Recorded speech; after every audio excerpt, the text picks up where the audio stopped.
माँ, माँ। अरे क्या माँ माँ कर रहा है? बकरी का बच्चा है क्या? अरे माँ, मजाक छोड़ो। मुझे फाइनली वो मेन चौराहे वाली दुकान मिल गई है। अब देखना, आपका बेटा दुगनी स्पीड से पैसा कमाएगा। ओफो, ये क्या? मेरी ऑनलाइन मेकअप क्लास चल रही है। इतनी जोर से क्यों बोल रहे हो आप दोनों?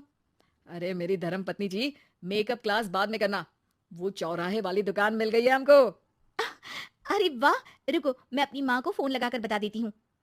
अरे मैं भी अपने रिश्तेदारों को बता देती हूँ, कितनी खुशी की बात है।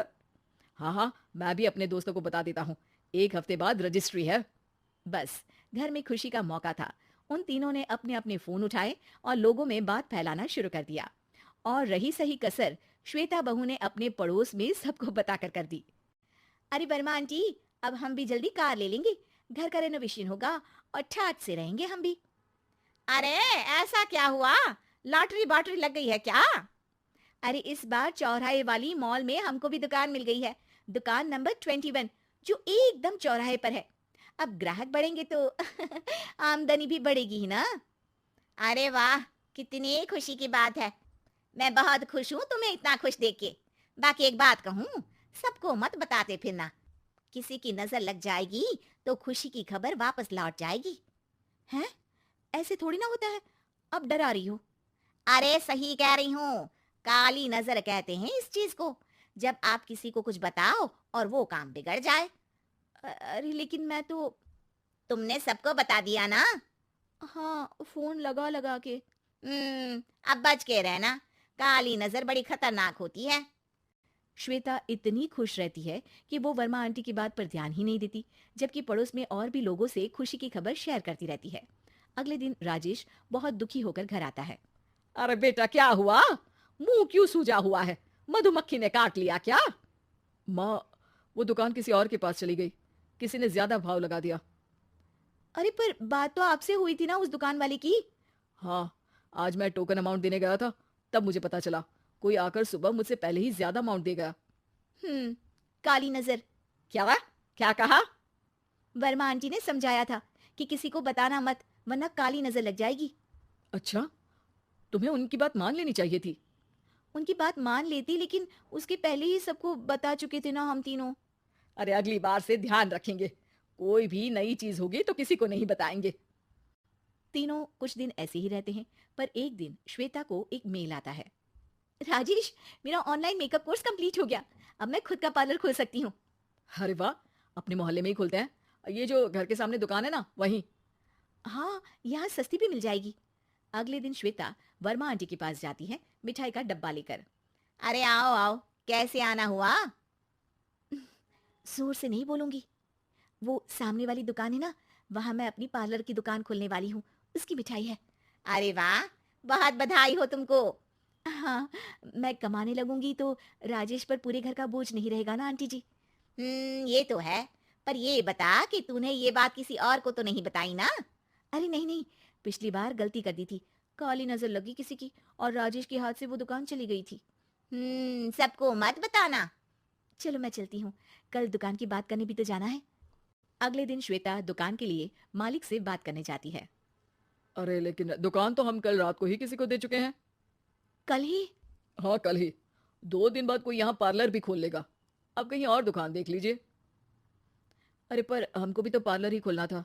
हाँ भाई, ये एक ही दुकान है। आधी आधी तो नहीं दे सकता ना मैं। राजेश और श्वेता घर पर हताश होकर आ जाते हैं। इस बार तो किसी को बताया भी नहीं था। अब किसकी काली नजर लग सकती है? सुनो, तुमने माँ को बताया था क्या? अरे कैसी बात कर रही हो? माँ की नजर थोड़ी ना लगेगी। पक्का तुमने किसी को नहीं बताया था ना? सिर्फ वर्मा आंटी को बताया था। उन्होंने ही मुझे किसी को नहीं बताने को कहा। अरे यार, तुम भी सही हो। मेरी माँ को नहीं बताने को कह रही हो, पर वर्मा आंटी को बताना तुम्हें जरूरी लगा।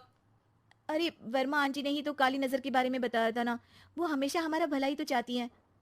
मेरी माँ भी हमारा भला ही चाहती है। अरे पर चिल्ला क्यों रहे हो? बात नहीं कर सकते क्या आराम से? नहीं आता हूं आराम से बात करना, और करना भी नहीं चाहता हूं मैं।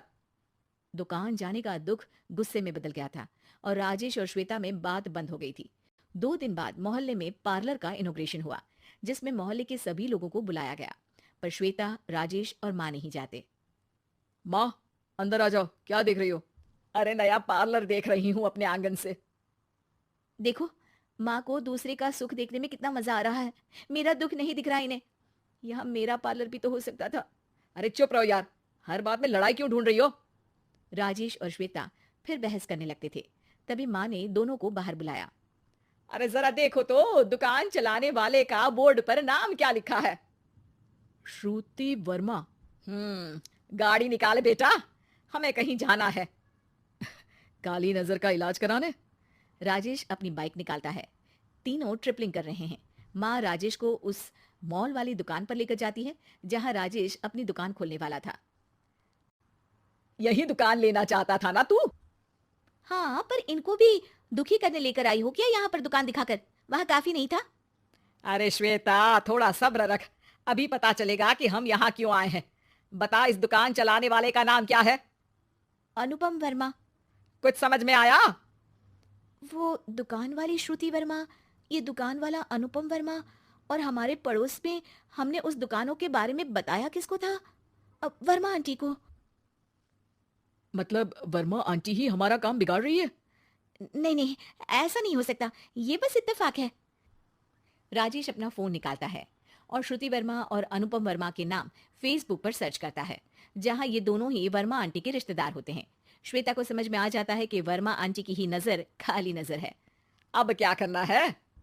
कोई भी खुशी की खबर हो तो काली नजर से बचना है, यानी वर्मा आंटी से बचना है। अरे पर मुझे ये समझ में नहीं आया कि वो हमारे साथ ऐसा क्यों करेंगी। अरे बेटा, एक सीख है, दूर के आदमी को आपकी तरक्की से कम परेशानी होगी, पड़ोसी को ज्यादा। दोनों माँ की बात में हामी भरते हैं और अगला काम चुपचाप करने की कसम खाते हैं, ताकि आगे से वर्मा आंटी कोई काम ना बिगाड़ सके।